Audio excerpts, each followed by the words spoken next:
Hello and welcome to At the 55, your home for U Sports football. Me and Tom are back on the mics, and for the last time of the 2025 season, we are setting up a weekend full of one game and one game only to bring a close to not just the U Sports season, but to football in Canada, the 2025 Vanier Cup from Regina, the Saskatchewan Huskies out of the Can West, taking on Les Montreal Carabins from the RSCQ. The last two we have in the books. Tom, you already talked about it. You're going to be in the house for it. We'll no doubt go over your experience and what you're looking forward to from that regard. And obviously all the ins and outs that are going to make this an electric Vanier Cup. But first, Tom, how the heck you doing, my friend? I'm doing so well, my man. It's a very bittersweet moment as always. I mean, you get to the pinnacle, that the Vanier Cup, the thing that everybody strives for, but that means that there is only one more game left in the entirety of the U Sports season. So that does bring a bit of a tear to my eye, but it's two fantastic teams going at it in Regina at Mosaic Stadium. What more could you want? It's going to be electric. I'm here for those watching on the stream. My 2022 Vanier Cup sweater from London, which was the last time Saskatchewan was in the Vanier taking on Laval. Tom, we were kind of talking about this off mic, finishing up our national semifinal podcast, but we had, going back last year, it's Laval and it's Laurier. Laval taking out Regina in that really, really tight Mitchell Bowl. The year before, it's UBC losing to Montreal. The year before that, it's the sweater I'm wearing. It's Sask losing to Laval. Three of this is the third in 4 years in which we are having RSCQ take on Can West. And for goodness sakes, for everyone out here, Can West, finally do what none of us are able to get done and take out these monsters coming out of la Belle Province. Tom, there's obviously a deeper question sort of at hand that we should no doubt spend some time. We do spend time talking about it in certain instances, but for perhaps in the off season, I'm just looking at just the state of football in our various conferences, provinces writ large. Obviously, when Montreal raised their last Vanier Cup, that was also part of a Triple Crown effort for Montreal and Quebec as a province, with them winning the Canada Cup, with the Alouettes winning the Grey Cup, and then with the Carabins finishing off the job with a Vanier Cup. We're just coming off of seeing Saskatchewan take out Montreal in the Grey Cup, an excellent matchup that one was. So these provinces are well represented. And obviously, the pro level, it's not just a product of grassroots and everything like that, though it certainly does play a factor in terms of the passion. I guess what I'm ultimately throwing back to you here is that we have seen these as the consummate conferences sitting at the table at the end of the season throughout this decade thus far. We're seeing the success at the pro level. Again, how much of a connection you want to make to that to give credit to these regions, fair enough. And even at the minor football level, seeing the success of these areas. A larger conversation to be had, but sort of what thoughts do you have just about when we think about where really the breadbasket of football is in Canada right now? And I still hold true that we play as good a football in Ontario. And frankly, if our league was a little bit smaller and you consolidated, three of those teams worth of talent across some of those other programs, again, we would be that much better. And we're already competitive with the best that we have here. What do you make of the fact that we've been seeing so much Can West, so much RSCQ so far this decade? Well, I think it just showcases the grassroots level of how things have been going. And of course, you start talking about Ontario, and we've got a number of really great spots. The Toronto region, the Hamilton, London, Ottawa region. There's a bunch of really good. Windsor, obviously. But you start looking around at some of the other provinces, and CEGEP football is some of the very best that you can play across the country here. And it's very, very, very competitive with fantastic coaches there. And then you look out west and you're seeing the CJFL and how important that is, and the route that most of those high schoolers go to, where they finish high school, they go and play CJFL, and then they come out into the Can West afterwards. And there's a number of different ways to go about that. But I think the efforts that are being made at the grassroots level with places like Football Saskatchewan, Football Alberta, and all of that, that's really where we're seeing some really great movement and some momentum, and the coaching's getting better and everything. I mean, we can see it just in our own backyard with Football Ontario. JT Suey and what Aaron and the rest of that team do are really incredible. And bringing in quality coaches and doing a really great thing with Team Ontario that ultimately leads to really well coached top players out of the province. And that's happening everywhere. I mean, we saw Football Alberta take this victory over Team Ontario in the gold medal game earlier this year, and with a number of really phenomenal players there. So I think it's no secret, if you're paying attention to the grassroots, why these teams are so good when they're made up of so many guys who are from their own provinces, and those provinces are playing some of the best football. I mean, it's not inaccurate to say that Saskatchewan, the entire province of Saskatchewan, is the mecca of football in Canada right now. I think that is a very fair assessment. And honestly, though, I kind of put the asterisks on it myself of, well, how much does the pro level play into the various grassroots and the university level? Well, I think I don't know if we talked about it on the pod, but credit to U Sports is a really nice write up about Carson Sombach right now on the U Sports football website, and just detailing his football life in like a immaculate football family going back 2 generations of men in his family playing in the province at the CFL level. I think they said him and his brother, obviously the successes they've had at Regina. His brother now, I think, still is he in the pros as well? We'll clarify that one up.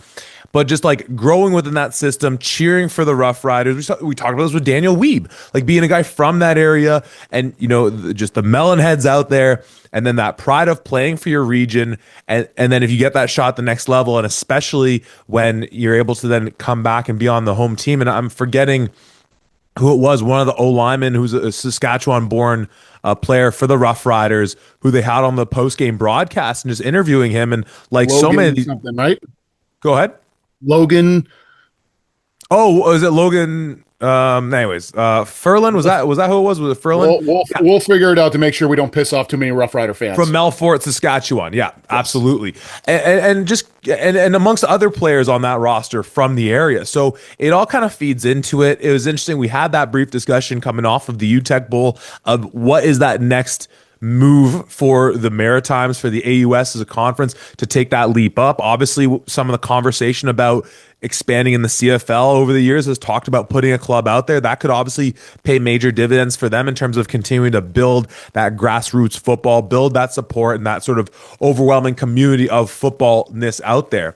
But you're absolutely right. It is the mecca right now. And again, it was funny, like with them being, in Winnipeg for that one, and the celebration certainly didn't sit all that well necessarily with the Blue Bomber fans in the house, though of course they've gotten plenty of time to shine throughout this decade as well as a professional franchise.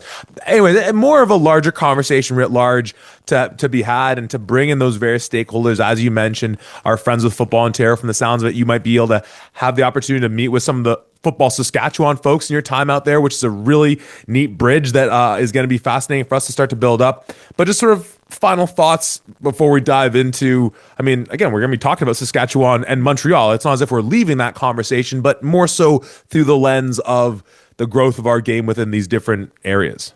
Well, first and foremost, I love the fact there's a there's a part of me that really loves the fact that you're not on social media all that much, because that means I get to break really funny things to you. After the Rough Riders win, the Winnipeg Blue Bombers, from their Twitter account, they tweet, and I quote, "Well, at least the sun will explode one day and none of this will matter." That's a great tweet. And that place was pretty thunderous when Saskatchewan was on the offense. Those Winnipeg Blue Bomber fans did not want to see the Rough Riders hoist one.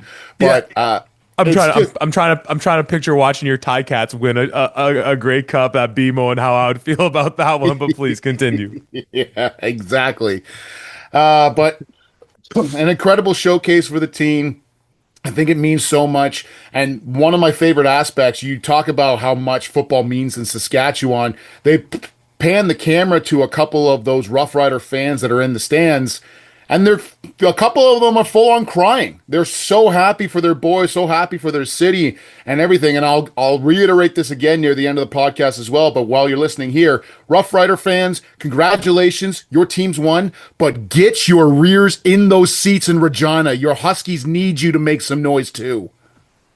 You're absolutely right. I am expecting that to be, and I think Dakota had brought this up in our conversations, that Though, yes, we are the OUA centric podcast for the growth of U Sports. It was very good for Sask, the Huskies, that is, to win that Mitchell Bowl for the purposes of seeing that place filled out that much more. I expect nothing less. And we certainly know the Montreal Carabins travel extraordinarily well.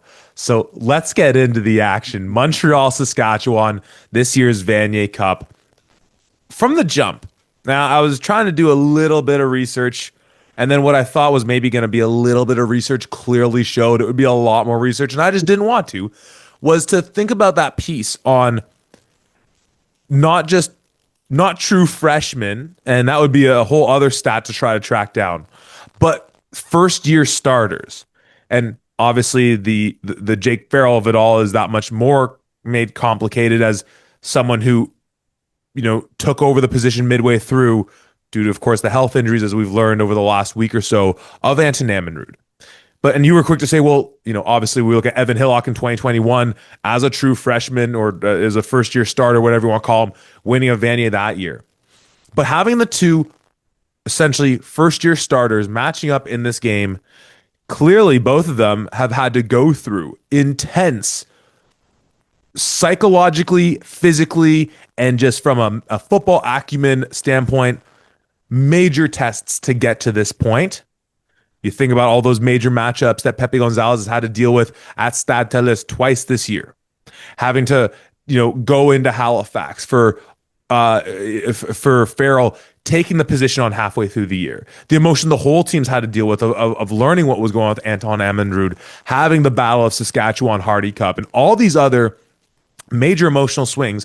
So on the one hand, I'm perhaps answering my question, which was just going to be, you're someone who's been in these major games and with some pretty veteran quarterbacks with you on both sides of the ball.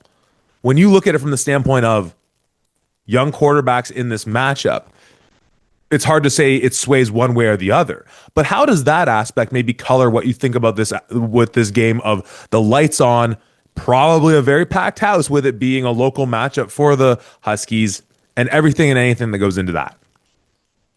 Well, I think if you're looking at both of these quarterbacks in terms of the big game and nothing really else in terms of their own experiences, I mean, I'd give the edge to Pepe Gonzalez, considering the fact that he won the first ever Duso Cup in Quebec City in front of 20,000 or so fans, even though we were told that some of those Laval fans were a little upset after they were up at halftime and started leaving the stadium a bit early. So much so that the announcer for the Laval Rouge et Or commented, "Hey, fans, where are you going?" So I think the Montreal Carabins had a pretty big win in order to force that to happen. Yikes. Ouch, kabibble. But you look at that, and of course, going into a stadium like that, at Stade Telus, there is no stadium that is more consistently packed with rabid fans who are willing to yell and scream and to really get into quarterbacks' heads. And if Pepe can handle that, I think they're in a really good spot. It's no guarantee that the Rough Rider fans will actually come out and support their boys, even though they absolutely should. I want to see as many melon heads out there as I possibly can. But if they are, and they are yelling and they are screaming, this is an entire Montreal squad, and specifically in Pepe, that is used to that and used to that pressure and things. The other aspect of this to really bring into effect is that, when you have a guy like a Kyle Quinlan, like a Chris Merchant, like all of these guys who are more veteran when they're playing, it gives them more of an opportunity to see more kinds of defenses. You'll have some people that are used to playing more cover 3 than cover 2 or match, or they like to do a lot of man with blitzing. I mean, you saw in 24 Laurier playing against a Laval defense that loved to go cover 0. And that gives a lot of other options and availabilities, meaning that you're able to blitz guys off the edge, and it just changes the way that defensive coordinators kind of operate here. So the fact that these guys are only in their first year means that they've had less time to get experience to all of those other defenses that they could have been. Now, both of these guys obviously having some more experience, Farrell being his third year at the Huskies and Pepe Gonzalez having that CJEP experience as well, that should help them. But the less experience you have in big games like this, there's a lot of more factors that can come into play here. And even though I mentioned, Pepe's played in those big games, obviously at in Quebec City, this is the Vanier Cup. You're in Saskatchewan. You're at Mosaic Stadium. It's a pretty big deal, and we'll see who cracks under the pressure. Well, and as we always talk about, one of the things that can most settle a quarterback's nerves or happy feet or any of those things and just bring them down in the light of a major game like this is having a reliable run game. Now, obviously, in that UTEC Bowl, we saw that Montreal was able to move the ball quite effectively. They just had the overwhelming size in the trenches, and Remy Lambert was able to have success on the ground. Barcelo was able to punch in those 4 goal line touchdowns. The lack of Lucas Dembele was perhaps not as profound in that matchup. Obviously, this is a Montreal team that has had success in the air as sort of their primary means of being able to score points and win games this year. On the flip side, for the Huskies, we saw Daniel Weeb, obviously a little bit questionable going into that game, has the one really major play for them to score that opening touchdown. Otherwise, kept pretty limited. But what can they do in the face of that? Hand the dang ball off to Riker Frank. And though it wasn't enough of an effort to make the game closer, St. Mary's, who's been a good rushing team, was able to find some successes, whether it was with Legg, whether it was with Williams, and able to break out a couple runs out there. This is a Saskatchewan team that, as we've seen, is able to just put the ball in Frank's hands, whether it was Anton, whether it's Farrell, whether Weeb's out there, whether it's Varva in years past, and being able to grind out the game. When you look at the run aspect of these two matchups and how they sort of stack up in that regard, with sort of where they're coming off of a game in Saskatchewan that had to rely on Frank heavily in that win against Queens, and then a Montreal team that's missing Dembele but relies on just the sheer size and force of will of that O-line to be able to eventually wear out that St. Mary's defense. How do you see that matchup, and of course bring into the fold how those rush defense respectively will handle the opposing team's offensive rush? Well, I mean, when you look at the rushing, the running backs themselves, I think just purely in talent, I give the edge to Riker Frank. With what he's been able to do, the unbelievable zone running ability that he has, and coming out of the backfield, catching the balls, he's been truly incredible for these Saskatchewan Huskies and just gives them another layer of an incredible receiver when he's in that passing game as well. Remy Lambert did a phenomenal job, and obviously what Barcelo was doing as a fullback, getting those 4 touchdowns, really incredible as well. But with no Lucas Dembele, that does hurt the Montreal rush attack, even if it's just a little bit here. What Dembele was doing was really incredible. So when you look at that and you start thinking about, running attacks, getting into the playoffs, you're really starting to wear down that offensive line and that running back. It's a long season, blah, blah, blah. This is a Saskatchewan Huskies team that averaged 148 rushing yards per game. And in the playoffs, at least twice, Riker Frank has rushed for over 200 yards himself. So this is a guy that continuously gets better and better and better. And as things go, especially with a quarterback like Jake Farrell, he has been playing great. There's a reason why he is the quarterback for a team that's in the Vanier Cup. But if there's ever a time where Coach Mason Nias or Coach Flory start noticing, hey, you know what? I think the lights are getting to the young man here. Let's hand the ball off to our guy in Riker Frank and just let him churn out some yardage and take some pressure off of Farrell. I anticipate Riker Frank to be a very pivotal part of this entire Saskatchewan offense in general, not just the rushing attack. But you start looking at that Montreal defense and that rush defense in particular, what they did against St. Mary's, who was admittedly pretty one-dimensional at a lot of the times. And I think they could have gotten after a little bit more with some of those run reads. I think that despite the fact that Montreal gave up some pretty big rushing days to McGill, I think that more so states how good McGill is at running the ball and ELR and Jerry Momo, rather than Montreal having some big weakness on the interior for that defense. I mean, defensive coordinator Dennis Touchette has done a phenomenal job with the Carabin ever since he's been there, obviously helping to curate some of the very best defenses we've had, period. But I don't know if it'll be enough to completely take away Riker Frank, although you can say this. Of all of the amazing guys that are out there, of all of the incredible athletes that are on the field, I don't think there's anything more impactful to what could win you or lose you the game than if this defense can find a way to stop Riker Frank outright. I just want to say, Tom, that's a very nice ring that you're wearing on your hand, by the way. Make sure to wave that thing in the camera a little bit more. That's been what now? 14 years now? Holy smokes, brother. Still looks as good as it did when they hand them out to you. You're absolutely right on the matchups there. I'm curious to see from a Montreal standpoint. Yes, defensively, I think they will hold up true in terms of being able to slow down Frank, though few have been able to do so with really any level of effectiveness. What I'm curious to see, though, especially if Dembele is still hurt, yes, I still think they'll be able to establish a ground game of some sorts, and if only for the purposes of not becoming one-dimensional, as you were mentioning, seeing a little bit with St. Mary's in that last outing.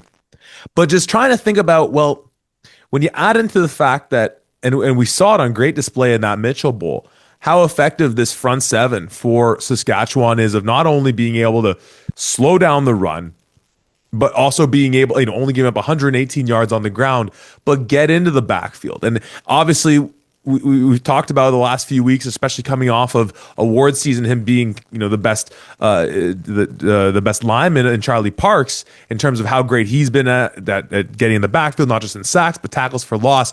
But what Seth Hundeby with what Goldstone is able to do in terms of actually being effective pass rushers, being able to get past those linemen, like they're essentially, like, again, we were talking about the interior line and how they struggled with blocking up some of those backers for Saskatchewan. From a Queen's perspective, again, that should be a good matchup on the inside for your guys, but these guys are true pass rushers coming up the middle, and they're filling gaps and tackling running backs at the line or behind, but they're also getting quarterbacks down here. Now, one of the things that honestly I think has been so impressive about Pepe, especially as a young quarterback this year, is his ability, much like we see with a lot of the QBs that get to this level, is being able to navigate the pocket, escape pressure. He's got the athleticism to extend the play with his feet, keep his eyes downfield. Obviously, when you have that massive O-line, that trust of just knowing that I can just keep the play going and going and going. But we know they're a little banged up in the backfield in terms of their running game. We know this is a front seven that can really dominate that line of scrimmage. I'm not saying it's an absolute, like, you're going to give the tick towards Saskatchewan in terms of the box play there. But from the standpoint where they might be more inclined to pass the ball a little bit, obviously that receiving core is really strong. Love the guys they have there with Dosso, LaRose, Henri James Leclerc, all these guys out there. Do you think that's maybe going to be from a game plan standpoint a little bit more when Montreal wants to find success is in the passing game, recognizing that they're a bit banged up in the run, and that front seven for Saskatchewan has been terrorizing offensive lines, run games, and quarterbacks all season long? I mean, yeah, I think it has to be. When you look at what got you here and the reason why you are in the Vanier Cup to begin with, it is because of that passing game, because of what Pepe Gonzalez has been doing and the rest of those receivers. I mean, let's not forget, well, yes, they had a really great rushing day against the St. Mary's Huskies in that route. The first, 5 or 6 plays were all passes right to Henri James Leclerc, who just played outstanding and is going to be somebody that you have to focus on here. Now, best believe I have total faith in our guy and Sue Latmore in the back end for these Huskies and what he's going to be able to do. But I think certainly when you start looking at things, you already mentioned a lot of the names. You got Reese McCormick, you got Charlie Parks, Goldstone, Seth Hundeby, who's arguably one of the best, if not the best linebacker that we have in youth sports, all in that front seven with a running back that's currently dinged up, or even if Dembele is in there, he's going to have some injuries that's going. Your strength on the offense for Montreal is certainly going to be in that passing game. And what Pepe has done the entire year. I mean, even just in the regular season, he was averaging 285 yards of passing per game, 19 touchdowns to 8 interceptions here. He is a guy that is going to sling the ball around, and I think that's rightfully so because he has done such incredible work with the rest of those receivers and bringing Montreal's passing game to another level here. On the flip side, especially with the fact that we saw Weeb a little bit banged up, and they've had some guys step up, a couple of young guys as well, which again is just so impressive, and just for the rest of the league, looking at these rosters, it's one thing to be like, they're getting there with your Arnaud Desjardins and your Taylor Elgersma, another one. It's like all these young cats. So not just thinking about Daniel Lee, but seeing what Liam Peachinen's been able to do, especially in this playoff run, having some really good moments, what Linnea has been able to do for them as well. But just sort of flipping the script where we have seen that Saskatchewan, it's obviously when you have Riker Frank, and again, like at this point, he may just have established himself, like put the crown on his head as the best back that we have going right now. A young quarterback who's been able to fill in for Anton, who's been able to win them games, especially with Weeb in the mix there. Does it seem like on the flip side, where for a Saskatchewan team, recognizing that not only is our best bet on the ground, but some of the other mitigating factors might lend ourselves to playing a little bit more to that, regardless of how much of a brick wall at times that defensive rush line looked like for Montreal in the UTEC Bowl. I mean, yeah, I think that when you look at this Saskatchewan Huskies team, of course, we started talking about how good Riker Frank is and what that offensive line, who has a massive chip on their shoulder. I'm sure, as we detailed before, none of the Saskatchewan Huskies offensive linemen were Canada West All-Stars. You're going to know that they're going to say to each other, you know what? We're okay with none of us being All-Stars as long as we're all Vanier Cup champions here. So best believe that they're going to be leaned on pretty heavily for sure. But, I mean, you start thinking about what a defense like Montreal has. And this is a defense that has still Harold Misen on there. But with other guys like Charles Elliott Boulian and with an outstanding team just in general here, I think that you're still looking at this saying, I think we still have to pass the ball. You still have to be able to throw. And when Daniel Weeb is playing at his very best, there's not many that are else out there that are better than he is, if at all. Now, obviously, like you mentioned, there's a big question mark around what his health looks like. And you start thinking about, I don't want to get into those what ifs, but imagine a Saskatchewan offense that had Anton Ammonrood, Daniel Weeb, and Rhett Varva all 100% ready to go. That would be a very scary sight. And even without those guys, at least two of them, they're still in the Vanier Cup here. So that's a huge testament to who they are. But I think that the key, it's not really a hot take what I'm about to say, but really just goes forward for Saskatchewan in particular. You cannot become one-dimensional against this team. Montreal is really fantastic at taking away the things that you really love to do and forcing you into habits that you don't want to be in. Even with a guy like Daniel Weeb, I mean, they still have a RSCQ all-star in Elijah Crame at safety, and what he's able to do. It's not like these things are going to be all that easy, but I think that gives opportunities for the rest of that outstanding receiving core. I mean, you saw Mason Grabowski and Dawson Linnea and Liam Peachinen and even Riker Frank, and I think having a guy like Daniel Weeb demand double coverage, or at least your best cover guy on him at all times, that leaves the door open for everybody else. And if there's one thing you can say about Jake Farrell, it's that he is spreading the ball out to all of his receivers here. So long-winded answer of kind of saying, Saskatchewan, you cannot allow Montreal to take away one aspect of your offense if you want to come out on top on this. Well, and whether they take it away or not, I think like we've seen Farrell connect on a couple deep bombs with Weeb, and maybe it's just how Florian Nias would have been running things even with Anton in there, and just trying to sort of scour my brain of what that offense looked like when he was back in there. But as we often talk about, the way they use Riker Frank in getting him the ball out in the pass game as well, again, it's really effective, but it's in some regards much like as we talked about the way Montreal was screening out to James Leclerc. Sometimes it's like an extension of your run game in a sense of just getting the ball out quick, setting up your blocks, and then getting north-south as quick as you can. And I say all that and wondering if you mentioned so many of those great defenders on Montreal with Crame, with all those guys out there. Is Roy still on this defense? I can't remember. Nicholas Roy. I thought he was maybe at the beginning of the season, but I might be wrong at that one. But so many of those guys out there where, much like as we've talked about with a lot of these top defenses, that are going to start by saying, we're not going to let you over the top, and then we're going to rally down super quickly and aggressively and make some big hits. And obviously it's a Saskatchewan team as well that can make those big hits too. But I'm wondering from that standpoint, whether or not Montreal's standpoint is just to be able to say, like, we will give up yards. We will let you get yards on us, but we want you to try that deep bomb to Weeb. Like, if he's gonna beat us on like a crosser and then shake everyone out of their shoes, like, you hate it, but in a way you'll live with it. We're not gonna let him get deep, but eventually we hope that you'll get frustrated enough that you need to take that shot. Specifically, if Montreal is able to be able to put some points up on this team. And though, again, they're different defenses, we certainly know that St. Mary's, especially in that back end with Ryan Butler patrolling the middle for that defense, is really strong. And though Montreal didn't hit big on anything over the middle deep, there was one touchdown called back. And again, as we sort of speculated, they may not have, just because they didn't need to. There definitely were some times where they were getting free deep over the middle. So I'm curious to see, as you mentioned, about whether or not Saskatchewan is, or whether Montreal is going to take something away from Saskatchewan. My curiosity for both these clubs is really who will ultimately have the more success in taking some of those deep shots when you build off the ground game, when you build to some of those screens and some of those running back flares, which, again, all well and good. And you can chunk the ball down the field. And if you can be a patient offense and just stick to your guns with that, all well and good.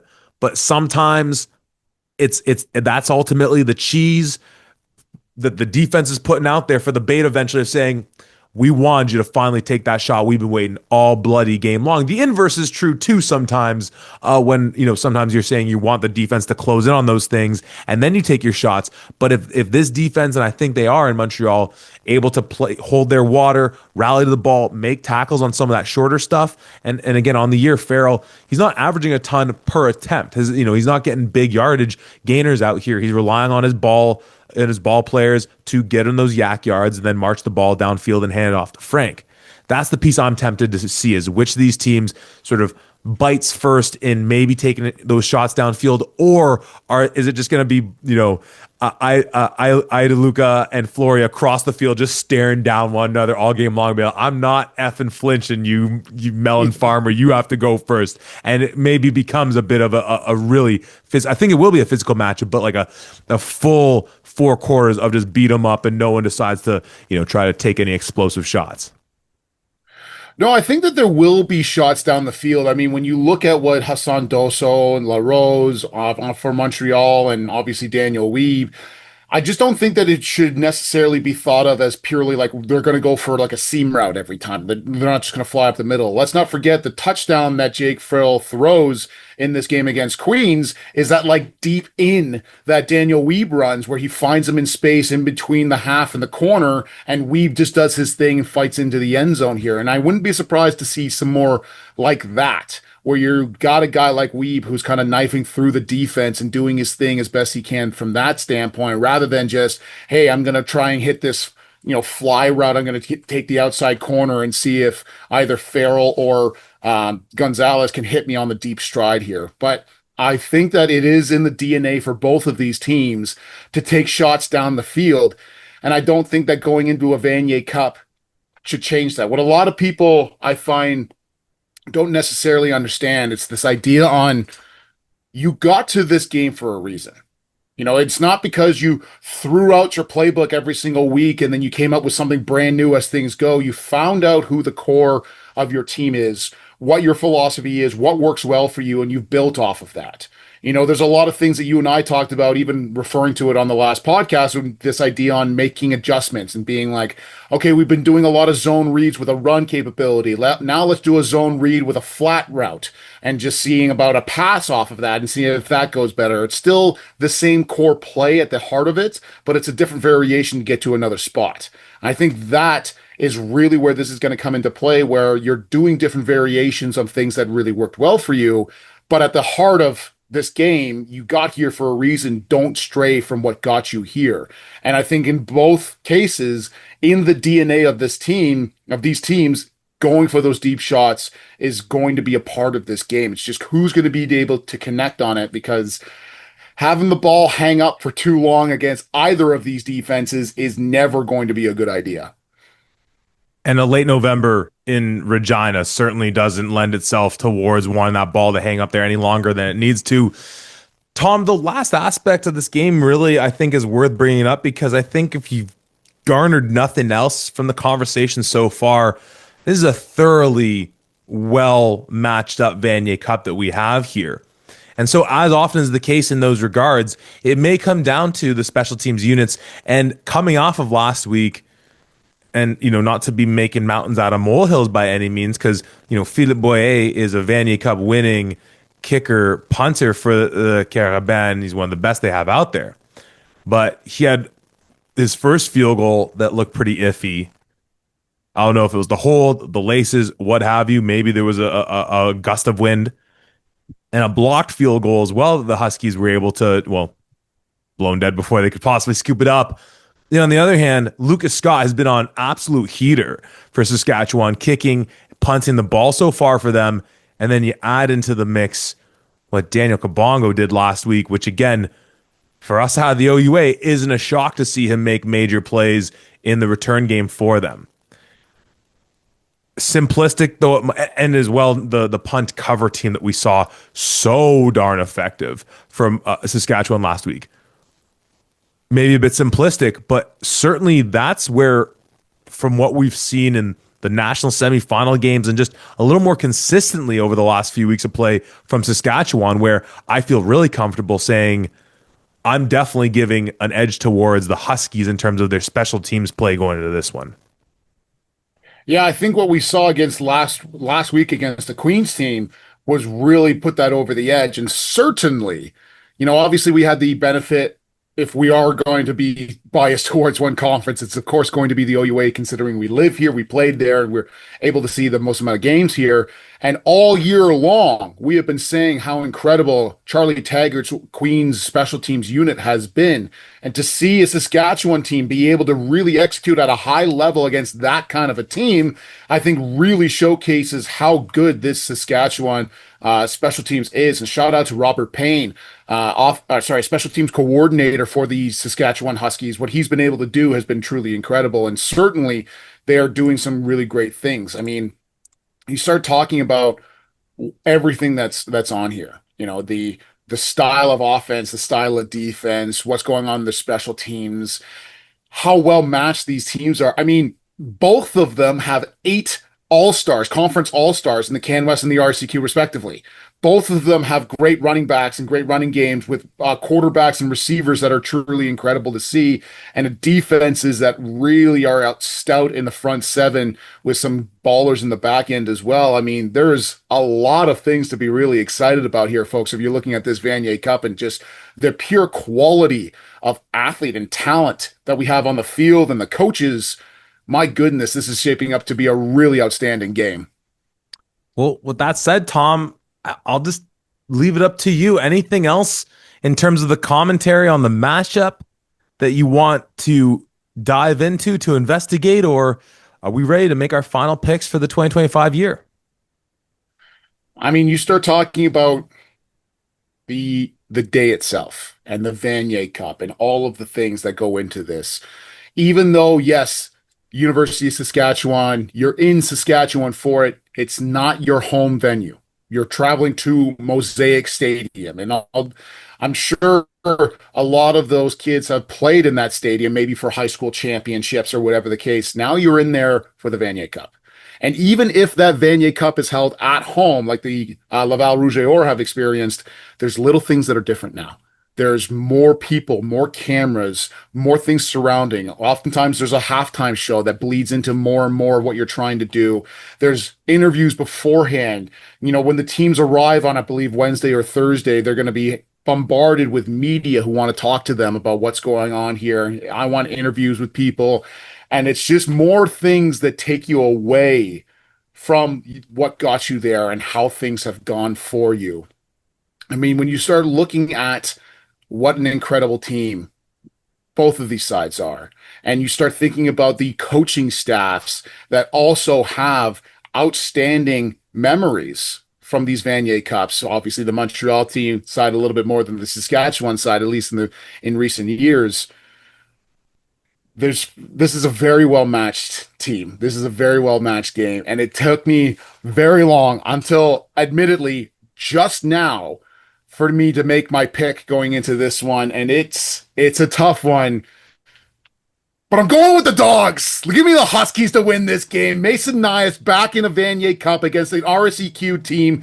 He's got the ability to call this game properly with Riker Frank, with Daniel Wiebe, and all of those Huskies, how they're going. They come away with this one in Saskatchewan to complete the 3 championships between the Rough Riders, the Hilltops, and then the Huskies for the province of Saskatchewan. I like it, my friend. I ain't mad at it at all. And, we keep talking about championship DNA in terms of this Montreal team going back to 2023. Mr. Seth Hundeby was there in 2024 going back to 2023. Pardon me. Mr. Seth Hundeby was there in 2022 as a young man.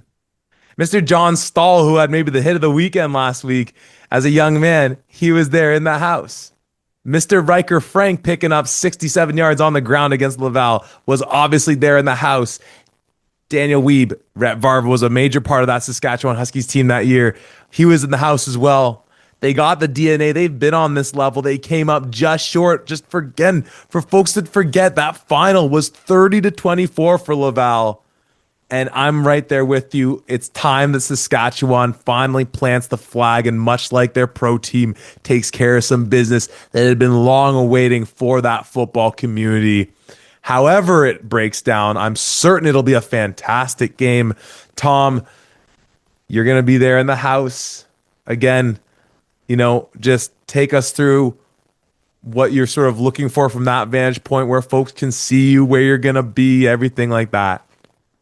Oh, I'll be all over. I'll make sure to get myself to that stadium as early as possible. I've already confirmed with our friends at Les Montagnards that I will be there for their tailgate that they will have before the game happens. I don't know how well I will be welcomed after my pick becomes well known, but still, I will be out there mingling and speaking to some of the fantastic Catabin fans and getting a chance to get to know them. I would love to meet up with some Huskies fans and the faithful. Let me know where you're going to be. Reach out on Instagram or Twitter, anywhere that you find us. Let me know where to meet you, and I absolutely will make the time to get out there. I'm going here not with any media responsibilities. I'm going as a fan first and foremost, so I want to make sure I get the very best that the beautiful province of Saskatchewan has for me in the football mecca that is Mosaic Stadium.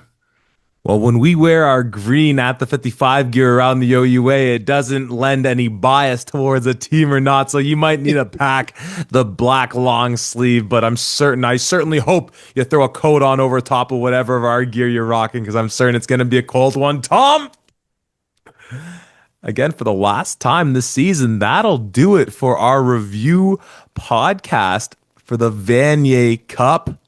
I am so happy for you to be there in the house. Of course, before that comes out, we will know who our All-Canadians are and our major award winners. We will also know whether you, Tom Sterling, are playing in a Golden Horseshoe Bowl, perhaps as the winner of that would be the way it would go down, right? That would be your OFSA Bowl, correct? No, we would win GHAC potentially and then go to play OFSA against the WASA champions. Which bowl would that be? That I don't know. Okay, well, I'm focused on this week. Yeah, we're on to Bishop Ryan. I love it. Well, we'll certainly have the breakdown of that one, everything that went on in the Vanier Cup, the All-Canadians, and so much more for you later on this week, right here at the 55.